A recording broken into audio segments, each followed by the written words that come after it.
안녕하세요. 오늘은 많은 직장인들의 꿈이자 목표인 2년 만에 1억 모으기, 그 성공 비결, 바로 저의 직장인 루틴을 아낌없이 공개하려고 합니다. 주변에서 어떻게 2년 만에 1억을 모았냐고 정말 많이들 물어보시는데요. 사실 특별한 비법이 있는 건 아니에요. 꾸준함과 작은 습관들이 모여 만들어진 결과라고 할 수 있습니다. 제가 1억을 모으기까지 딱 24개월이 걸렸는데요. 왠지 대단해 보이죠? 하지만 저도 처음부터 잘했던 건 아니에요. 수많은 시행착오와 후회가 있었죠. 아, 그때 조금만 더 아꼈을 걸. 이럴 줄 알았으면 진작 시작할 걸, 이런 생각들 다들 한 번쯤 해보셨을 거예요. 하지만 중요한 건 지금부터 시작하는 마음가짐입니다. 여러분, 갑바라는 말 아시죠?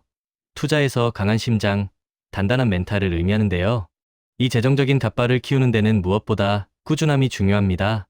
무리한 목표 설정이나 단기간에 큰 수익을 바라는 마음은 오히려 멘탈을 약하게 만들 수 있어요. 그래서 저는 단계별로 실천 가능한 루틴을 만들어서 차근차근 진행했습니다.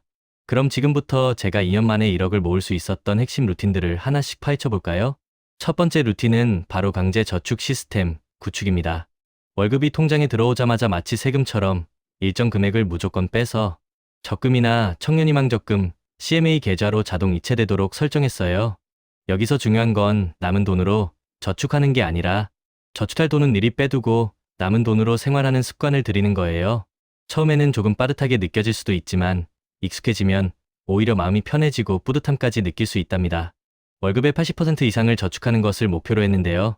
솔직히 처음부터 쉽지는 않았어요. 하지만 2년 1억이라는 목표를 항상 머릿속에 떠올리면서 꾸준히 실천했습니다.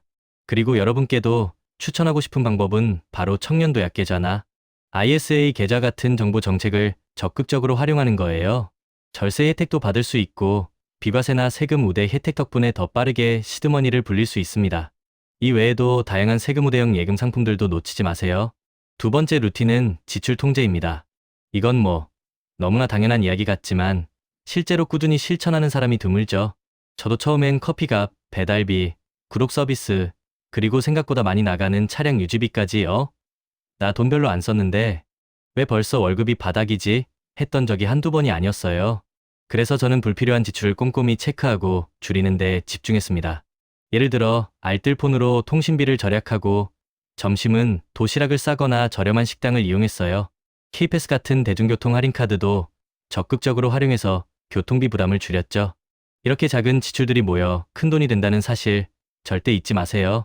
세 번째 루틴은 N잡 부업과 소액 투자입니다. 직장인이라고 해서 월급만으로 1억을 모으는 건 결코 쉽지 않아요.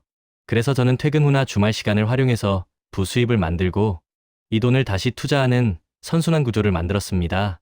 블로그 운영, 스마트 스토어, 재택 아르바이트, 앱테크 등 다양한 방법들이 있는데요. 저는 주로 앱테크를 활용해서 소소한 수입을 얻고 마트 포인트 같은 걸로 생활비를 절약했어요. 작은 돈이라도 꾸준히 모으고 이 돈을 ETF, 금, 달러 같은 곳에 분산 투자해서 리스크를 줄이면서 자산을 늘려나갔습니다. 혹시 아직 부업을 시작하지 않았다면 지금 당장 여러분이 잘할 수 있는 것 또는 관심 있는 분야를 찾아 작은 씨앗을 뿌려보세요. 네 번째 루틴은 자투리 시간 활용입니다. 우리가 하루를 살아가면서 버려지는 시간이 생각보다 많다는 사실 알고 계셨나요? 출퇴근 시간, 점심시간, 잠깐의 쉬는 시간 등을 활용해서 저는 경제 공부에 집중했습니다. 경제 유튜브 채널의 요약본을 보거나 경제 관련 서적을 읽으면서 꾸준히 지식을 쌓았죠. 아는 것이 힘이다라는 말처럼 경제 지식이 쌓일수록 투자에 대한 불안감은 줄어들고 자신감은 커졌습니다. 마치 게임에서 레벨업을 하듯이 제 재정적인 지식과 안목도 점점 성장하는 것을 느낄 수 있었어요. 그리고 중요한 마인드셋에 대한 이야기입니다. 여러분, 돈을 벌기 시작하더라도 소비 수준을 크게 늘리지 않는 것이 정말 중요해요. 소득이 늘었다고 해서 갑자기 외식 횟수를 늘리거나 명품을 사는 등 소비 습관이 바뀌면 아무리 많이 벌어도 돈을 모으기 어렵습니다. 저는 항상 제가 처음 1억을 모으겠다고 다짐했던 그 순간의 마음가짐을 잊지 않으려고 노력했어요. 소비는 최소한으로 유지하고 최대한 많은 금액을 저축하고 투자하는 거죠. 작은 습관들이 모여 큰 결과를 만들어낸다는 사실을 항상 마음에 새겼습니다. 또한 자산을 조금씩 굴려나가면서 얻는 심리적 안정감은 정말 무엇과도 바꿀 수 없는 소중한 경험이에요. 돈을 모으는 과정이 때로는 지겹고 힘들게 느껴질 수도 있지만 통장에 찍히는 숫자가 늘어나는 것을 보면서 큰 보람과 동기부여를 얻을 수 있었습니다.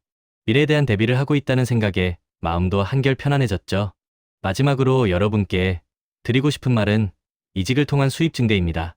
첫 직장에서 쌓은 경험을 바탕으로 연봉 인상률이 높은 회사로 이직하는 것도 좋은 전략이 될 수 있어요. 저도 첫 직장에서 업무 스킬과 경험을 충분히 쌓은 후에 더 높은 연봉을 제시하는 곳으로 이직해서 저축액을 크게 늘릴 수 있었습니다. 여러분의 가치를 올리는데도 적극적으로 투자하는 것을 잊지 마세요. 여러분, JYP 박진영 씨도 이런 말을 했습니다. 같은 걸 매일 하는 건 지겹다. 근데 지겨운 걸 매일 이겨낸 사람이 결국 성공한다.